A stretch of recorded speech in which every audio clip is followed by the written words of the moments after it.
ज्या मुलासाठी स्वतःच्या बहिणीला संपवलं, पण शेवटी काय झालं ते ऐकून तुमच्या अंगावर काटा आल्याशिवाय राहणार नाही.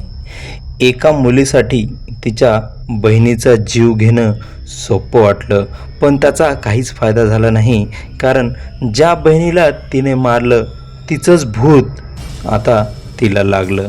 ज्या मुलाला मिळवण्यासाठी तिने हे सगळं काही केलं, त्याच मुलाने तिच्याशी लग्न तर केलं, पण लग्नाच्या पहिल्याच रात्री तो मुलगा मात्र वेडा झाला आणि गावभर फिरू लागला. आता त्या मुलीला तिच्या या कृत्याचा पश्चाताप होऊ लागला. जळकुटपणा, द्वेष आणि मत्सर याचा शेवटी नेहमीच विनाश होत असतो. ही सत्य घटना रवीने आपल्याला सांगितलेली आहे. रवी हा त्या वेड्या झालेल्या मुलाचा मित्र होता. ही घटना देगलूर तालुक्यातील एका खेडेगावातली आहे. एका छोट्या कुटुंबात 2 बहिणी राहत होत्या. मोठीचं नाव कविता आणि छोटीचं नाव निशा. कविता 2री क्लासमध्ये शिकत होती आणि निशा ही बालवाडीत होती. सगळं आयुष्य अगदी सुरळीत चाललं होतं. तो अपघात. एक दिवस कविताला शाळेला उशीर झाला म्हणून तिच्या वडिलांनी तिला गाडीवर बसवलं आणि घाई गडबडीत ते निघाले. रस्त्यात अचानक एक मोठा ट्रक समोर आला. गाडीचा तोल गेला. गाडी बॅलन्स झाली नाही आणि 40च्या स्पीडनं गाडी रस्त्यावर घासत गेली. कविताला काहीच मार लागला नाही. तिच्या वडिलांनी तिला जवळ धरलं, पण स्वतः मात्र खूप गंभीर जखमी झाले. त्यांची त्वचा, डोकं रस्त्यावर भयंकर घासत गेलं. उपचार सुरू असतानाच बिचाऱ्यांनी प्राण सोडला. दुःख आणि द्वेषाची सुरुवात. घरात शोककळा पसरलेली. निशा खूपच रडत होती. कविता स्वतःलाच दोष देत म्हणत होती, माझ्याचमुळं बाबा गेले. आणि तिथूनच निशाच्या मनात कविताबद्दल द्वेष निर्माण झाला. वर्ष गेली. दोघी मोठ्या झाल्या. कविता आता 3rd इयरला गेली आणि निशा ही 1st इयरला. कविता ही स्वभावाने खूपच प्रेमळ होती, पण निशाच्या मनातला जो राग तो दिवसेंदिवस वाढत होता. कविताच्या क्लासमध्ये संदेश नावाचा एक मुलगा होता. दोघांची मैत्री झाली आणि हळूहळू ती मैत्री प्रेमात बदलली.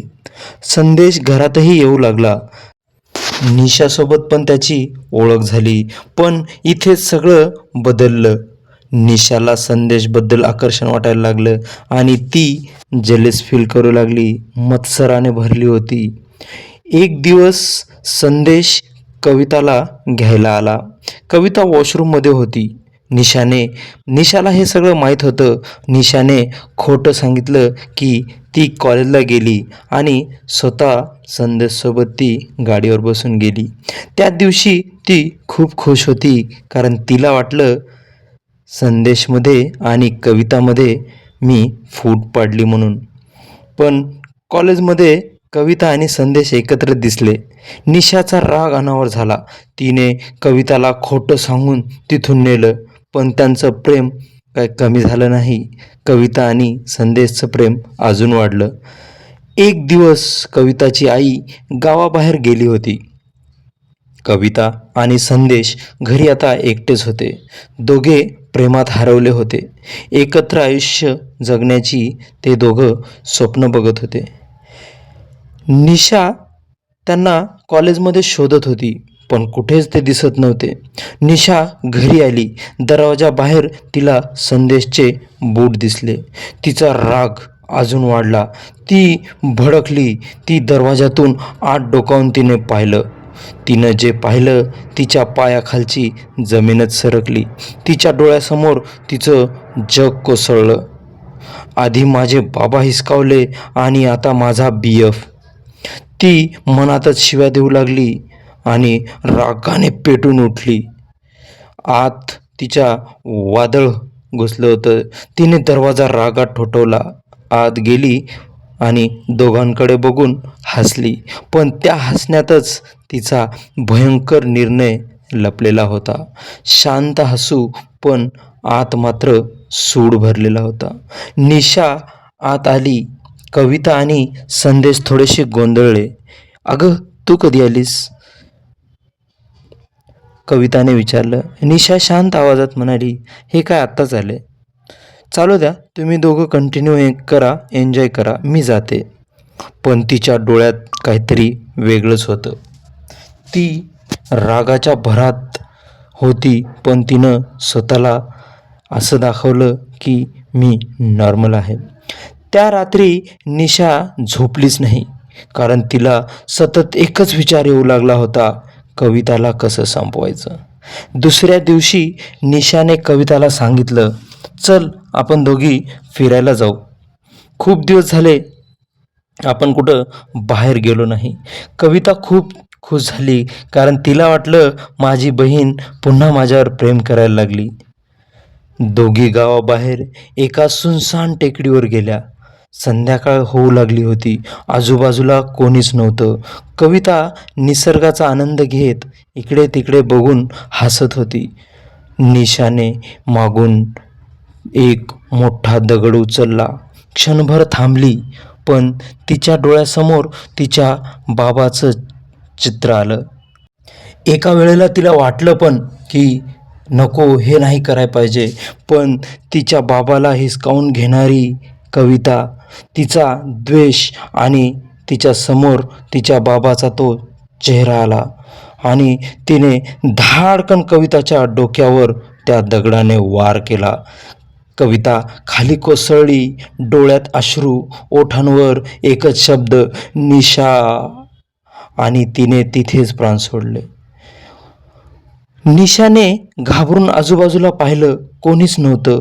तिने कविताचं शरीर तिथेच झाडाच्या मागे लपवलं आणि घरी येऊन सगळं नॉर्मल असल्यासारखं वागू लागली. काही दिवसांनी गावात बातमी पसरली की कविता हरवली. सगळीकडे शोधाशोध सुरू झाली, पण निशा मात्र शांत होती.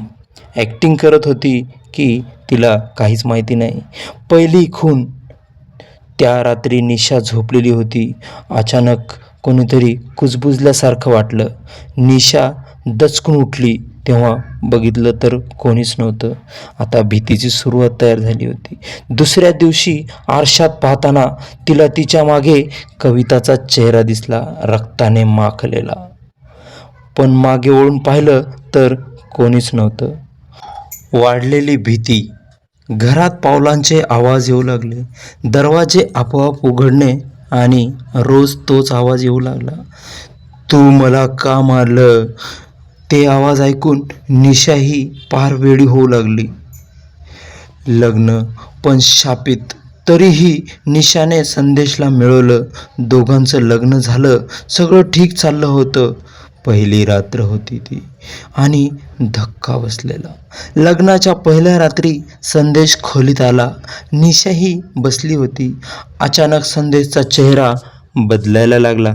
तो घाबरून ओरडला, "कविता, कविता."